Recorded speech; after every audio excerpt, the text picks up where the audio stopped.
So today we're in Ho Chi Minh City in Vietnam. I'm going to show how I use this iPad to trade. I brought only my iPad for this trip, so this is the only thing I have for all my trading here. I'll show you how that works. A quick overview. I've not used the iPad for a long time yet. I'll show you some things that I like about it, some things that might not be so useful about it. But you kind of get this impression today of how I can use an iPad to trade and travel. So pretty cool. I've got the iPad.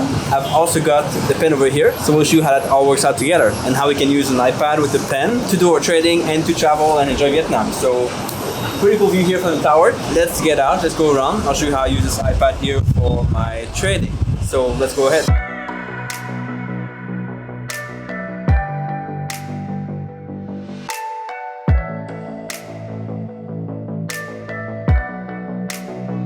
So just to make it clear, the iPad I have over here is the 11-inch iPad Pro. So in case you are wondering if it's going to be applying to other iPads, they're all pretty much the same or very similar. It's not an iPad mini. iPad mini might be a little bit too small for trading, but this is just the iPad Pro, the smallest one, so the 11-inch with the M1 chip, so the 2021 iPad. So we'll see how that kind of performs for trading. I have a case on it, so I have a keyboard and stuff around it, so that makes it easier to, of course, use it for trading. But you see I have my charts here on TradingView. But let's go out, let's go walk, show you how that works out here in Vietnam during the day. Alright, so yesterday I spent the whole day using the iPad. Now I'll show you some things that I like about it, some things that I think could be improved. It's going to be just an overview. I'm going to dive into all the stuff I've seen, all the best things. I'll do a more detailed review in the future of this iPad. But let's begin with a few things. First of all, it's pretty good for TradingView. Now recently they added the feature where you're able to trade on TradingView with your own broker. So just go here in the broker section. You see you have now Oenda is there, Pepperstone is there. I think they might have a few more, or they're adding them over time. This broker, now they added TradeStation recently. They don't have all of them, but they have the main ones that I use myself, and that's pretty good. So you're able to place trades there right away directly, which is quite nice. The other thing I like is you're able to connect this to your laptop, so you're able to have a second screen as your iPad, which makes it pretty cool. So if I'm just going here, I have the option to use this as my mouse on my iPad, so it'll be like this. Then you see my mouse is now over the iPad over here. That makes it a pretty cool thing. Or you're also able to completely take that off and have the iPad as your second monitor. For that, you go in here into screen mirroring, and then usually the iPad appears here. I'm not sure why that doesn't work for now. And now you're having your iPad as your second monitor here, which is pretty good. So in the event you want to have TradingView running on one screen, and let's say you do your work on the other screen, that's pretty cool for that. Works quite well. It's very smooth compared to like these other apps that kind of try to imitate that but don't work so well with it. So that is pretty cool. Okay, you're able to have two monitors very easily, and they all look pretty much good. So you're able to run your screen on one, do your work on the other one, and that's pretty nice. I like this a lot. Overall, I also like the fact that there's the Stylus. Now I think I would not like the Stylus here on the iPad. I'm actually pretty happy. I like it. Quite nice to sit on the sofa, look at your charts, go through them, scroll with the Stylus, draw your things on the iPad.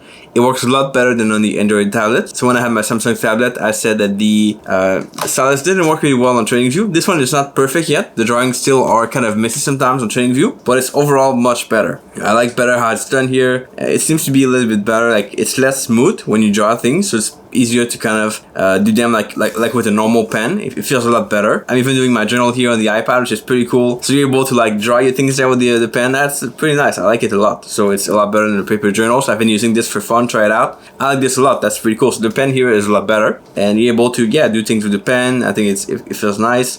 It's pretty cool. What else is good on the iPad? Well, you've got of course, the browser, so you can do pretty much everything you want in the browser. So you can do like all the kind of work you want to do here. You can do all that stuff. Now, I must say the browser is not perfect. There's a couple of websites that were kind of crashing with this, and I didn't really like it. So there's a few things that are not perfect here. But overall, if you want to do your work there, you want to even look at your charts, the app is fine. The browser is maybe a little bit better, but less reactive, sometimes kind of crashing a little bit, freezing a little bit. But overall, it's quite good. I also like how fast it is to take screenshots of this. So let's say you are on TradingView. Now I know TradingView has this feature where you're able to, like, of course, you can use the function somewhere here where you can, they have a way to take screenshot. I just don't know how to do it on the app. I think it's the export here. Yeah, exactly. So you can save the image, you can send it to people. Here are my students on Slack, so I can send them directly some screenshots. But the other cool thing is you can just, on the iPad, take screenshots very easily by swiping at the bottom right. So this is a quick thing you can do.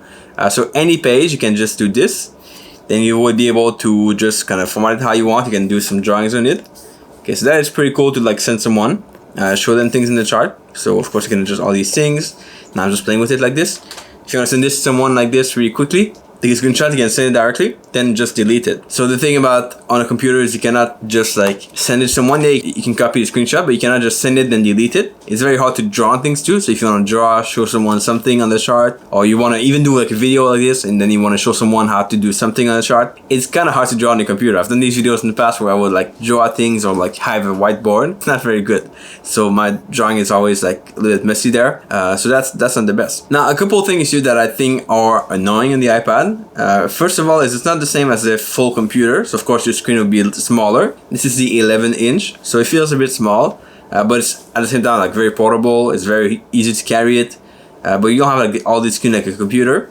Now you can connect this to a bigger monitor. I've not tried it yet because of the fact that I'm traveling now, and I'll probably do it when I come back to Bangkok. I'll connect this to a bigger screen, see how it looks. With iPadOS 16, the next one coming out, I believe it's going to be a lot better here. You're going to be able to do more of these things, and you'll be able to have a bigger monitor. Like, don't have any black bars on the sides. That could be a good thing, of course. But the rest is quite nice. Like, there's a lot you can do here. It's a little bit more tough in the app, so there's a few things that are still not like the best, but overall it's pretty good. Like, you're able to just swipe here with your time frames. I've done a video on that in the past where I show you all these TradingView tips. So if you want to see the video, it's going to be here in the corner. You can see all these tips for TradingView, how that works out, how to use the app. There's a lot there I've covered.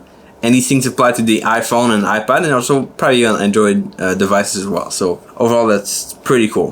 What else? I think it's a pretty good device. It's something you're able to do like a lot there. It's a lot more polished than on the Samsung tablet I had before. There's a lot more things you can do here that are slightly better. Like, it's more like systematized, more polished, of course, so that works better. But otherwise, it's pretty good. Like, the apps are good here. You're quite limited with the fact that you cannot go on the browser, do anything you want. Sometimes it's crashing a little bit. But other than that, I think it's pretty cool, pretty nice. So I've not had any big issue with this. But let me know in the comment section what you want me to cover on the iPad. Some things you want me to look at. Some things you think are good, some things you think are bad. I want to know also if you use an iPad for trading. Let me know what you think. And with that being said, let me know what you think of the video as always. Subscribe if you're not done yet. It's going to be a video like this 3 times a week from now on, as always. And I'll catch you back here in the next video pretty soon. Ciao.